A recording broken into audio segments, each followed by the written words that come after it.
नमस्ते बच्चों, आज हम बात करेंगे कक्षा 10 के चैप्टर 3 के इम्पोर्टेंट क्वेश्चनों के ऊपर। पहला क्वेश्चन है, इनमें से सबसे अधिक क्रियाशील धातु बतानी है। तो इसके लिए हमें याद होना चाहिए सक्रियता श्रेणी।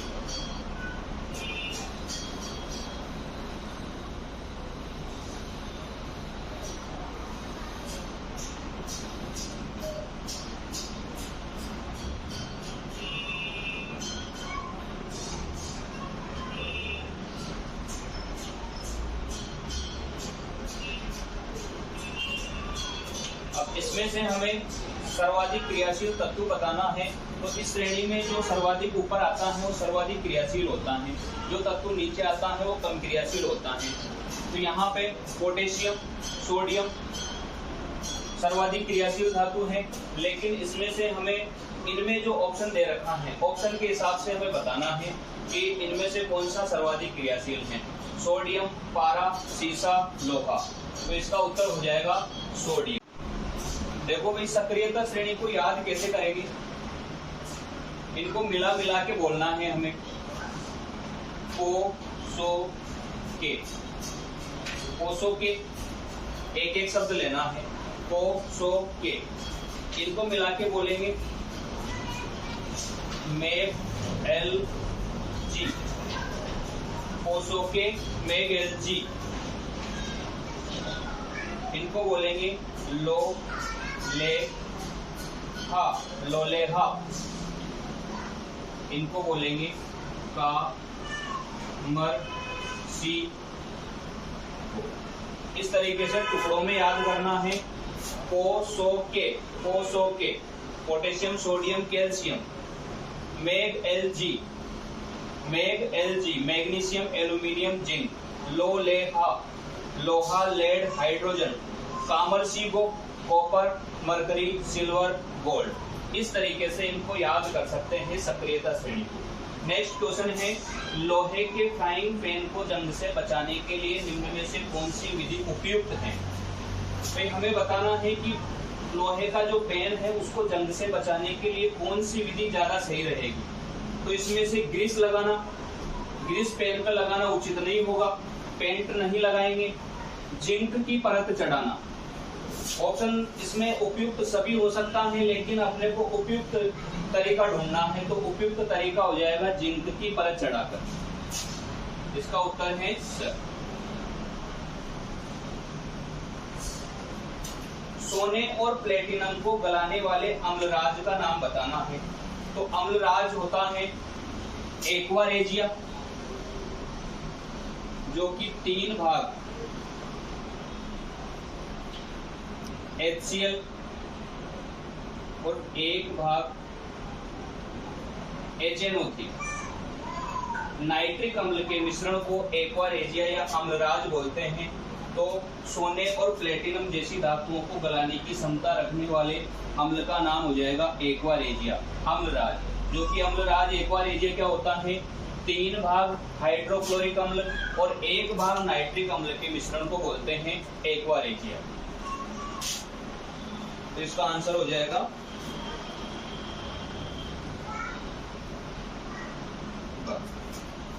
एल्यूमिनियम पर मोटे ऑक्साइड की परत चढ़ाने को क्या बोलते हैं। इनमें से बताना है कि अगर एल्यूमिनियम पर मोटे ऑक्साइड की, एल्यूमिनियम पर ऑक्साइड की परत बनाते हैं, इसे किस नाम से जानते हैं। तो इसको बोलते हैं एनोडीकरण।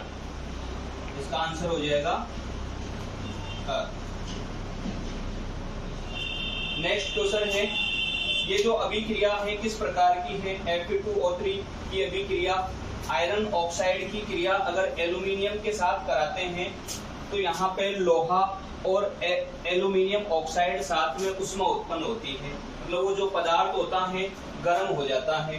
तो इस अभिक्रिया का नाम हमें बताना है। तो ये जो अभिक्रिया है, इस अभिक्रिया का नाम होता है थर्मिट अभिक्रिया।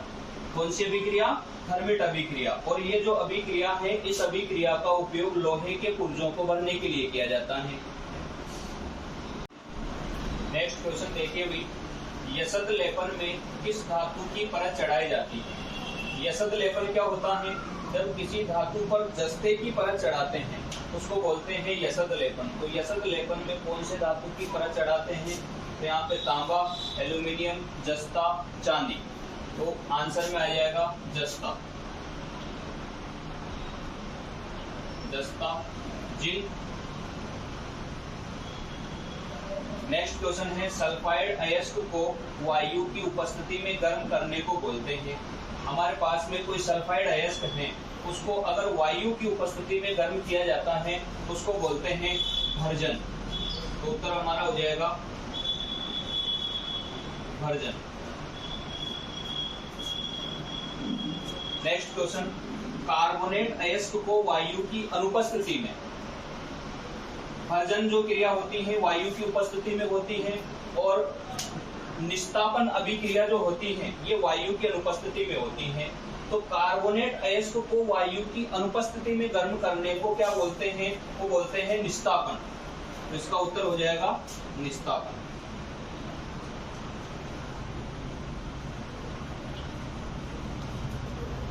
नेक्स्ट क्वेश्चन है, सीसा एवं टिन की मिश्र धातु या मिश्रातु को क्या कहते हैं? मिश्र धातु क्या होती है भाई? जब दो या दो से अधिक धातुओं का समांगी मिश्रण बनाते हैं उसको बोलते हैं मिश्रातु या मिश्र धातु। तो यहाँ पे सीसा और टिन दोनों की मिश्र धातु को किस नाम से जाना जाता है? उसका नाम बताना है। तो उसका नाम है सोल्डर। तो इसका उत्तर हो जाएगा सोल्डर। नेक्स्ट क्वेश्चन है, कॉपर के दो प्रमुख अयस्कों के नाम बताने हैं। तो कॉपर के दो प्रमुख अयस्क कौन कौन से हैं? एक ऑक्साइड अयस्क होते हैं और सल्फाइड अयस्क होते हैं। तो ऑक्साइड अयस्क में आता है Cu2O, जिसको क्यूप्राइट भी बोलते हैं। Cu2O इसका नाम है क्यूप्राइट, जो कि कौन सा अयस्क है? ऑक्साइड अयस्क है। सल्फाइड अयस्क होता है Cu2S, जिसको कॉपर ग्लांस भी बोलते हैं। नेक्स्ट क्वेश्चन है भाई, धातुओं के भौतिक गुण बताने हैं। धातुओं के भौतिक गुण कौन कौन से हैं? धातुएं चमकदार होती हैं, धात्विक चमक होती है धातुओं में। तन्यता, तन्यता का मतलब होता है अगर किसी धातु के तार खींचे जाए उसके लंबे तार बन जाते हैं। धातुओं के इस गुण को बोलते हैं तन्यता। आघात वर्धे, आघात वर्धनीयता या आघात वर्धनीयता क्या होती है? अगर धातुओं को पीटा जाए तो उनकी पतली चादर बन जाती है। धातुओं के इस गुण को बोलते हैं आघात वर्धे या आघात वर्धनीयता। ध्वनिक या सोनोरस, किसी धातु को कठोर सतह से पीटने पर वो आवाज उत्पन्न करे, धातुओं के इस गुण को बोलते हैं ध्वनिक या सोनोरस। तो धातुओं के भौतिक गुण कौन कौन से हैं? धातुएं चमकदार होती हैं, तन्य होती हैं, आघात वर्धनीय होती हैं, ध्वनिक होती हैं। ध्वनिक को सोनोरस भी बोलते हैं। नेक्स्ट क्वेश्चन है, कौन सी धातु सामान्य ताप पर तरल होती है? कौन सी धातु है जो कमरे के ताप पर या सामान्य ताप पर तरल अवस्था में होती है, द्रव अवस्था में होती है? तो वो धातु है पारा, मरकरी। नेक्स्ट क्वेश्चन है, नाइट्रोजन व क्लोरीन परमाणुओं का इलेक्ट्रॉनिक विन्यास लिखना है। तो इसके लिए हमें याद होना चाहिए इलेक्ट्रॉनिक विन्यास निकालने का फॉर्मूला। तो इसके लिए इलेक्ट्रॉनिक विन्यास का फॉर्मूला लिखते हैं हम। इलेक्ट्रॉनिक विन्यास का फॉर्मूला है 1s2 2s2 2p6 3h2 3p6 4h2 3d10। ये 30 तक के तत्वों के इलेक्ट्रॉनिक विन्यास का फॉर्मूला है। तो नाइट्रोजन का परमाणु क्रमांक होता है 7 नंबर का आता है। इसके लिए लिखेंगे 1s2 2s2 2p3। जोड़े बनाने हैं इनके, इसमें 2 और इसमें 5, यानी कि नाइट्रोजन का जो इलेक्ट्रॉनिक विन्यास हो जाएगा ये होगा 2 5। इसी तरीके से क्लोरीन का इलेक्ट्रॉनिक विन्यास लिखेंगे 1s2 2s2 2p6 3s2 3p5। जोड़े बनाएंगे इसके, इसमें 2 8 इसमें 7। तो इसका इलेक्ट्रॉनिक विन्यास हो जाएगा 2 8 7। नाइट्रोजन का इलेक्ट्रॉनिक विन्यास 2 5 और क्लोरीन का इलेक्ट्रॉनिक विन्यास 2 8 7। अगला क्वेश्चन है धातु और अधातु में अंतर लिखना है। तो अभी ऊपर भी क्वेश्चन देखा था, यही इनका अंतर हो जाएगा। धातु चमकदार होती है, धातुएं चमकदार होती हैं, जबकि ये चमकदार नहीं होती हैं या धातुओं की अपेक्षा कम चमकदार होती हैं। दूसरा अंतर हो जाएगा धातुएं तन्ने होती हैं और अधातुएं तन्ने नहीं होती हैं। अगला अंतर हो जाएगा धातुएं आघात वर्धे होती हैं,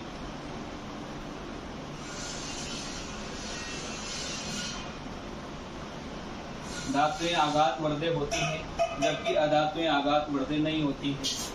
अगला अंतर हो जाएगा धातुएं ध्वनिक गुण दर्शाती हैं, सोनोरस का गुण दर्शाती हैं, धातुओं को पीटने पर आवाज उत्पन्न करती हैं, जबकि अधातुओं में ये गुण नहीं पाया जाता। नेक्स्ट क्वेश्चन है सोडियम व क्लोरीन परमाणुओं के मध्य इलेक्ट्रॉन के स्थानांतरण से सोडियम क्लोराइड के बनने को दर्शाना है। तो यहाँ पे सबसे पहले हमें सोडियम लेना है। सोडियम किस तरीके से इलेक्ट्रॉन देता है या ग्रहण करता है, इनके बीच में इलेक्ट्रॉन के लेन देन आदान प्रदान से जो बंध बनता है वो हमें दर्शाना है। तो सोडियम और क्लोरीन परमाणुओं के मध्य इलेक्ट्रॉन के स्थानांतरण से सोडियम क्लोराइड के बनने को इसमें दर्शाना है। इसका इलेक्ट्रॉनिक विन्यास लिखेंगे।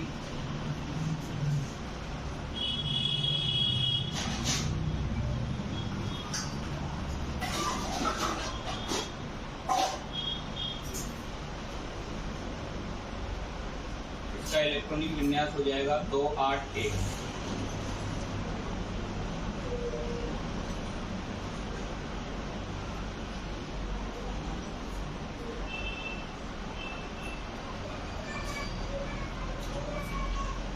अब इसके पास में अष्टक ऑलरेडी पूर्ण हो रहा है, इसलिए एक इलेक्ट्रॉन एक्स्ट्रा है। ये एक इलेक्ट्रॉन को त्याग कर धनायन का निर्माण करेगा। तो यहाँ पे ये एक इलेक्ट्रॉन बाहर निकाल देगा और ये धनायन बना लेगा। यहाँ पर इसके इलेक्ट्रॉन ले जाएंगे अब 2 8। अब हमें लेना है क्लोरीन। क्लोरीन आता है 17 नंबर पे।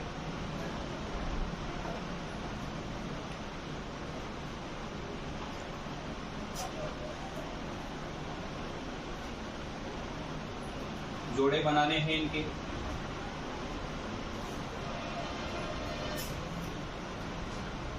दो 8 7।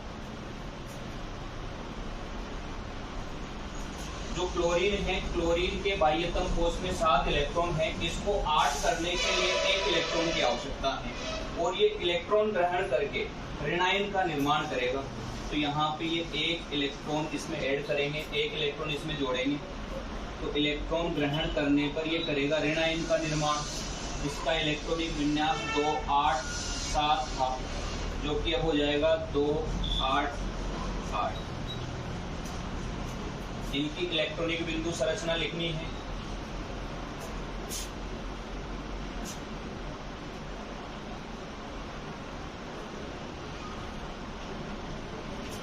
सोडियम के पास में 1 इलेक्ट्रॉन है, एकाकी इलेक्ट्रॉन युग्म।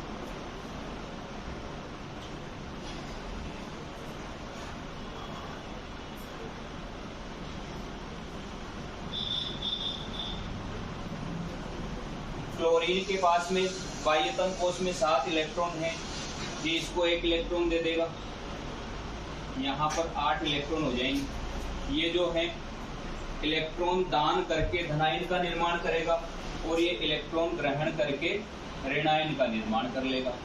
इस तरीके से यहाँ पर होता है सोडियम क्लोराइड का निर्माण।